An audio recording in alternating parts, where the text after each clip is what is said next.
여러분 안녕하십니까?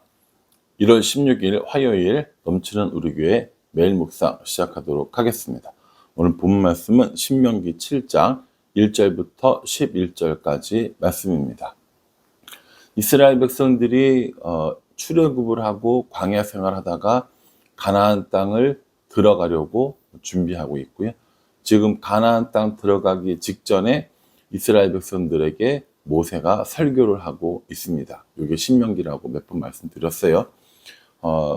이제 앞으로 일어날 일이 있을 거 아닙니까? 그 땅에 들어가면서 그 땅에 들어가서 어떤 일이 있을 것인가가 있을 거 아닙니까? 오늘 그 얘기를 하고 있는 겁니다. 이미 그 가나안 땅에는요, 그 가나안 땅에 살고 있는 원주민들이 있었습니다. 그 원주민들과 어떻게 지내야 하는지, 그것에 대해서 오늘 설명해 주고 있는데요. 1절부터 한번 보십시오.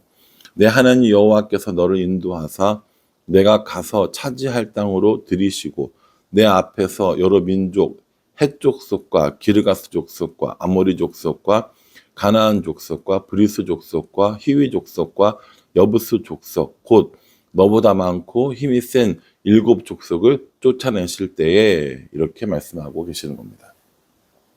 그러니까 그곳에 살고 있었던 그 가나안 땅, 정확히 말하면 요단강 건너편에 있는 그 가나안 땅에 살고 있는 7 족속이 있는데, 그 7 족속은 수요가 많고 또 무엇보다 힘이 훨씬 센, 전투력도 강한 그런 민족이라는 거죠. 그런데 그 민족들을 다 쫓아내고 그 땅을 차지하게 하실 것이다 라고 이야기하고 있습니다.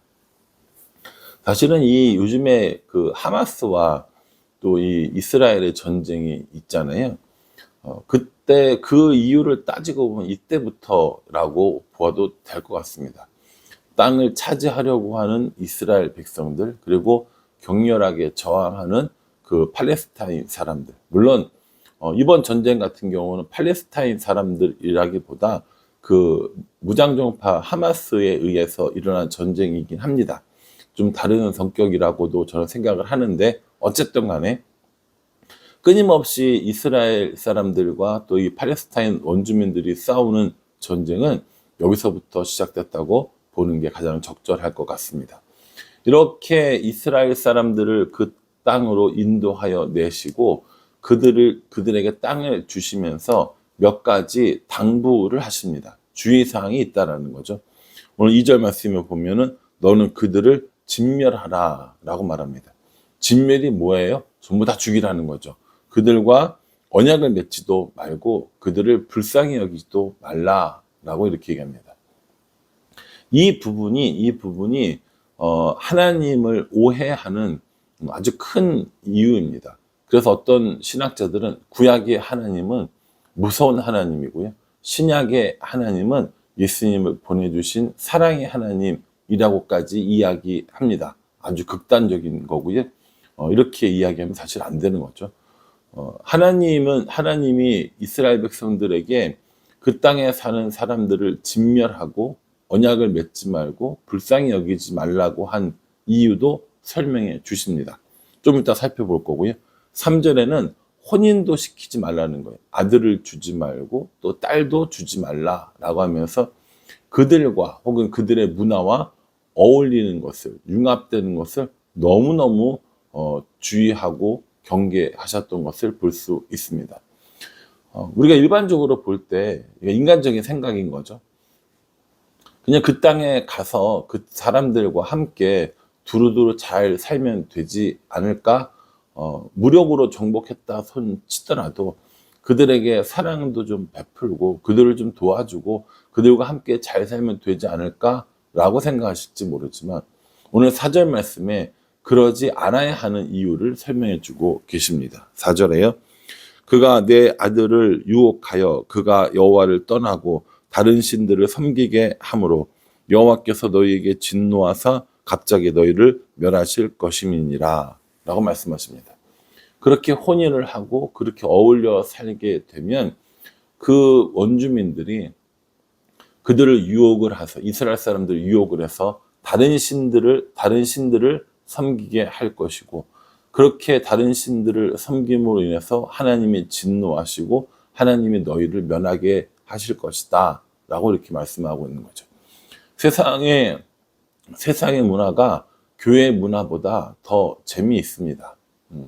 여러분, 교회에 와서 노는 것, 교회에 와서 행하는 여러 가지 일들이 나중에 정말 하나님의 말씀을 잘 듣고 뭐 정말 하나님 안에 거하고 이렇게 하면 교회가 훨씬 재미있겠지만, 일반적으로 우리의 감각적인 이 즐거움은 세상의 것들을 따라갈 수가 없다는 것이죠. 여러분, 가정교회에서 음료수 마시면서 이야기하는 게 재밌어요? 아니면 세상 사람들과 함께 술 마시면서 이야기하는 게 재밌어요? 마음을 터놓고 이야기하고 분위기 좋아지고 이런 것들은요, 세상에서 하는 것에 저는 교회는 따라갈 수 없다고 생각합니다. 그러니까 교회는 세상에서 주는 즐거움을 주려고 하면 안 된다는 거예요. 세상에 줄 수 없는 걸 줘야 세상 사람들이 이곳은 다르니까, 이곳에는 세상에서 얻을 수 없는 게 있으니까 이 교회에 오는 것이죠. 세상에서 주는 즐거움보다 더 큰 즐거움, 이런 육체적인 즐거움을 주려고 하면 절대로 교회는 세상을 이길 수가 없습니다. 그러니 언약도 하지 말고 불쌍히 여기지도 말고 혼인도 하지 말고 오직 하나님을 섬기지 않는 모든 것들을 다 멸하고 진멸해라. 그들과 언약을 세우지도 말라라고 이야기하시는 겁니다. 우리도 이 하나님께 이러한 명령을 받았어요. 하나님을 사랑하고 하나님을 섬기고 하나님을 따르는 삶을 살아라 라고 말씀해 주십니다. 이 말씀을 오해하시면 그러면 목사가 되고 선교사가 되고 뭐 이렇게 하라는 건가 라고 반문하실지 모르는데, 여러분, 목사와 선교사는 하나님만 섬기고 하나님만 따르고 하나님의 계명을 너무너무 잘 지키고 이러한 사람들입니까? 아니요. 그렇게 생각하시면 안 됩니다. 하나님을 섬기고 따르고 계명을 지키고 하나님을 사랑하는 일에는 목사, 선교사가 우선이고 더 잘하고 이런 거 없습니다. 누구에게나 주신 명령이라는 것이죠. 목사로 하나님 앞에 서는 것이 아니라 한 사람의 성도로 하나님 앞에 서서 하나님을 사랑하고 하나님의 계명을 지키는 거, 그게 할 일이라는 거죠. 또 성도들도 마찬가지입니다. 목사와 성도는 나누어져 있어서 목사는 더 잘하고 성도는 잘 못하고, 목사는 잘못하면 안 되고 성도는 잘못해도 괜찮고, 이런 논리는 성립되지 않는다라는 것이죠. 그러니 오늘 하나님께서 우리에게 그 땅의 모든 것들을 다 진멸하라라고 하는 건 하나님을 섬기지 못하게 하는, 하나님을 사랑하지 못하게 하는 모든 것들을 다 멸하라라고 말씀하고 계시는 겁니다. 그것이 하나님만 섬기라고 하신 가장 큰 이유가 되는 것이죠. 그럼 이렇게 이스라엘 백성들을 하나님을 섬기는 백성으로 택하신 이유가 뭔가? 이스라엘 백성들이 너무너무 잘하기 때문에, 이스라엘 백성들이 똑똑하기 때문에, 이스라엘 백성들이 훌륭하기 때문에 아니라는 거죠. 7절에 보십시오. 7절에 여호와께서 너희를 기뻐하시고 너희를 택하심은 너희가 다른 민족보다 수요가 많기 때문이 아니니라. 너희는 오히려 모든 민족 중에서 가장 적으니라. 예, 인원이 많고 적음, 뭐 똑똑하고 안 똑똑하고 이런 문제가 아니라는 거예요. 8절 말씀이에요.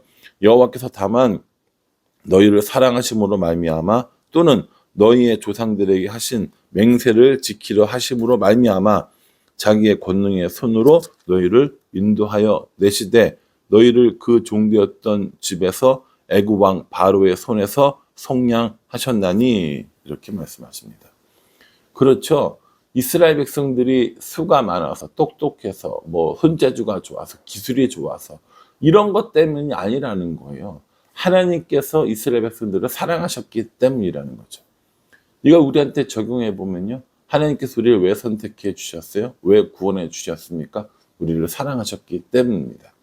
우리를 사랑하셨기 때문에 그 사랑을 전하기 위해서 우리들의 이웃에게 또 땅끝으로 또 지금은 네팔에까지 와 있게 되는 겁니다. 하나님이 우리를 사랑하셨기 때문에 하나님이 우리 조상들에게 주셨던 약속을 이루시기 위하여, 혹은 말씀에 기록된 그 약속들을 이루시기 위하여 우리를 사랑해 주셨다라는 것이죠. 우리를 선택해 주셨다라는 겁니다. 우리의 공로가 아니라는 거죠. 때로는 우리는 참 이 부분을 이해 못할 때가 많이 있습니다. 내가 교회에서 맡은 직분이 목사인데, 내가 교회에서 맡은 직분이 이건데, 내가 이 교회를 얼마나 다녔는데, 내가 이 교회에서 얼마나 중요한 사람인데, 이런 것 때문에 교회 생활을 하고 신앙 생활을 하는 게 아니라는 거죠. 하나님이 우리를 사랑하셨고, 우리를 구원해 주셨고, 우리에게 약속을 지켜 주셨기 때문에 우리가 하나님을 섬길 수 있다라는 겁니다. 그러니 하나님이 우리에게 말씀하신 것은 분명합니다.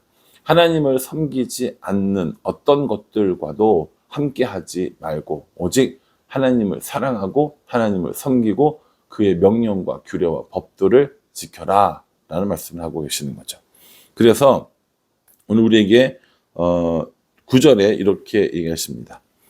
그런즉 너는 알라 오직 내 하나님 여호와는 하나님이시요 신실하신 하나님이시라. 그를 사랑하고 그의 계명을 지키는 자에게는 천대까지 그 언약을 이행하시며 인애를 베푸시되 라고 말합니다. 하나님은 어떤 분이라는 거예요? 첫 번째는요, 하나님은 하나님이시라는 겁니다. 이러한 명령을 내리고 너희를 인도해 주신 그 하나님은 여호와는 하나님이시라는 거예요. 여기서 이제 하나님이라는 말은요, 유일하신 신이라는 뜻입니다. 하나인 분이라는 거죠. 여러분 그 하나님과 하늘님 그때 얘기했었는데 기억나시나요? 하나님은 오직 한 분이신 유일하신 분이란 뜻이고요. 하늘님은 하늘에 있는 신이란 의미로 여러 신들을 다 의미하는 겁니다. 하늘과 님이 합쳐지면서 하늘의 리을이 탈락이 돼서 하느님이 되는 거죠. 우리나라 애국가는 하나님이 아니라 하느님으로 되어져 있습니다. 그래서 우리가 천주교에서도 하나님을 하느님이라고 호칭하는 것을 볼 수 있거든요. 우리 그 개신교는요, 기독교는 하느님이 아니라 하나님이 맞습니다. 왜냐하면 하늘에 있는 여러 신 중에 한 신을 섬기는 것이 아니라 유일하신 참 하나님을 섬기는 것이기 때문입니다. 그런 차이가 있다라는 것이죠. 하나님은 여호와는 하나님이시고요. 그 하나님은 신실하신 하나님이라고 얘기합니다. 신실하시다는 건 뭡니까? 약속을 지키시는 하나님이시고요. 믿을 만한 하나님이시라는 거죠. 그래서 그 뒤에도 보면요. 언약을 지키는 자에게는 천대까지 인애를 베풀겠다 하셨고요. 그 약속을 지키지 않는 사람에게는 보응하겠다라는 말씀을 하고 있는 겁니다. 그래서 결론적으로 11절에 그런즉 너는 오늘 내가 내게 명하는 명령과 규례와 법들을 지켜 행할지니라 라고 이렇게 말씀하고 계십니다. 하나님이 우리에게 주시는 말씀, 규례, 명령, 법도 이런 것들을 지키며 살아야 한다라고 말씀하시는 거죠. 사랑하는 성도 여러분, 우리가 와 있는 곳은 네팔입니다. 길거리마다 힌두교의 그 우상들이 서 있고요. 그런 그 뭐라고 조각상들이 서 있고 이렇습니다. 네팔 사람들보다 우리가 나아서 하나님이 우리를 선택해 주셨습니까? 네팔 사람들보다 우리가 더 훌륭해서 하나님이 우리에게 구원을 베풀어 주셨습니까? 아니요. 하나님의 사랑 때문입니다. 그래서 그 사랑을 알지 못하는 네팔 사람들에게 복음을 전하기 위해서 우리가 이곳에 와 있는 거고요. 우리 주변 사람들보다 우리가 똑똑하고 훌륭해서 하나님 보시기에 더 의인이어서 우리를 부르셨습니까? 아니요. 하나님이 우리를 사랑해 주셨기 때문에 부르셨습니다. 그래서 우리 가족들에게, 우리 이웃들에게, 우리 친구들에게, 직장 동료들에게 하나님의 사랑을 전하면서 살도록 해주신 겁니다. 그러니 여러분, 우리가 가나안 땅에 있는 7 족속보다 잘났다라고 교만하면 안 됩니다. 네팔 사람들보다 더 낫다고 교만해서도 안 됩니다. 우리 주위에 있는 사람들보다 낫다고 교만해서도 안 됩니다. 이스라엘 사람들은 스스로를 성민이라고 불렀습니다. 거룩한 백성이죠. 또 자신들을 선민이라고 불렀습니다. 선택받은 백성이라는 뜻이죠.